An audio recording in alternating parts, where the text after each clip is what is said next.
Hello friends, আশা করি তোমরা সবাই ভালো আছো। আমিও ভালো আছি। তোমাদের সবাইকে জানাই অসংখ্য স্বাগত। নতুন আরেকটা দিনে নতুন আরেকটা কেকের ডিজাইন নিয়ে চলে এলাম।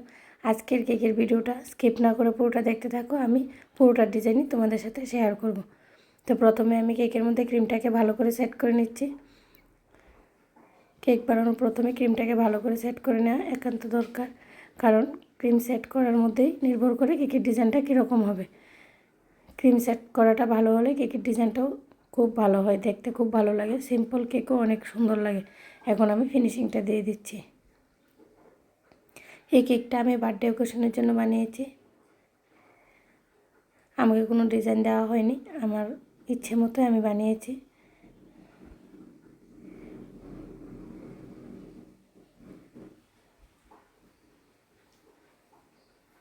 আমার ফিনিশিংটা দেওয়া কমপ্লিট হয়ে গেছে। এখন আমি পুরোটা কেক পিঙ্ক করে দেব।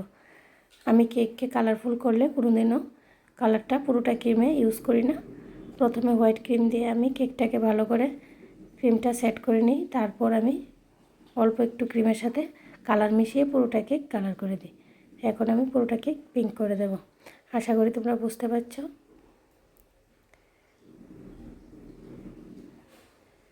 আমার পিঙ্ক করা কমপ্লিট হয়ে গেছে। এখন আমি ফিনিশিংটা দিয়ে দেব।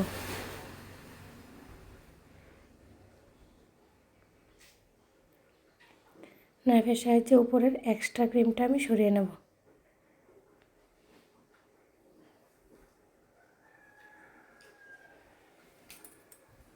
আমার গলার মধ্যে ঠান্ডা লেগেছে, তাই গলার আওয়াজটা একটু ডিফারেন্ট সাউন্ড হচ্ছে। তো দেখতেই পাচ্ছ আমি কেকের মধ্যে পুরোটা পিঙ্ক কালারের ক্রিমটা লাগিয়ে দিলাম। ফিনিশিংটা ভালোভাবে দিয়ে দিচ্ছি।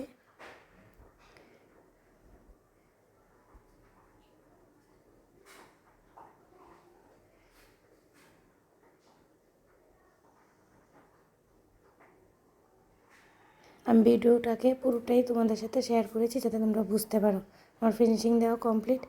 এখন আমি দেখো নোজেল কোনটা ইউজ করেছি তোমাদেরকে দেখিয়ে দিলাম। এখন অল্প একটু ইয়েলো কালার দিয়ে হোয়াইট ক্রিম দিয়ে আমি একটু সাইডে ডিজাইনটা করে দিচ্ছি। জাস্ট নোজেলটাকে নিচে বসিয়ে উপরের দিকে তুলছি, এই ডিজাইনটা হয়ে যাবে। আশা করি তোমরা বুঝতে পারছো। আর যদি না বুঝতে পারো আমাকে কমেন্টসে জানাবে, আমি তোমাদের সুবিধা মতো ভিডিও নিয়ে আসার চেষ্টা করব। আর আমার কেক বানানো যদি তোমাদের থেকে ভালো লাগে অবশ্যই লাইক কমেন্ট শেয়ার করে দেবে, আর আমার চ্যানেলটাকে সাবস্ক্রাইব করে পাশে থাকা বেল আইকনে ক্লিক করে দেবে। আর এই কেকের ডিজাইনটা কীরকম হলো কমেন্টসে জানিয়ে দেবে। আমার নিচের বর্ডারটা দেওয়া কমপ্লিট। এখন আমি একটা ব্রাশ নিয়ে নিলাম, উপরে আমি রাউন্ড করে ব্রাশটা দিয়ে দাগ দিয়ে দিলাম।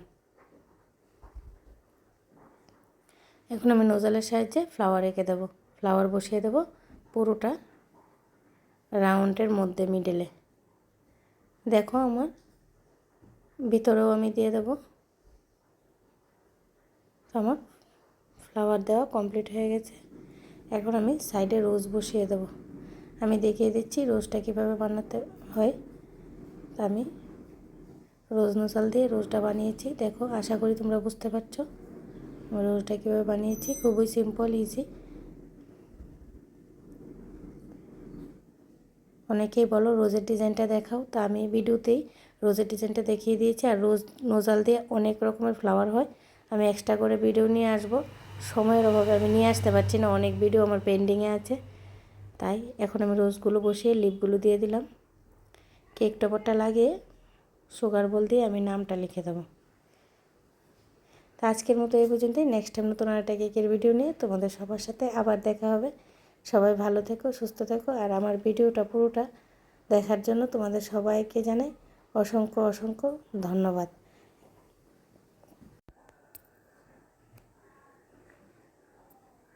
সবাইকে জানাই রাধে রাধে।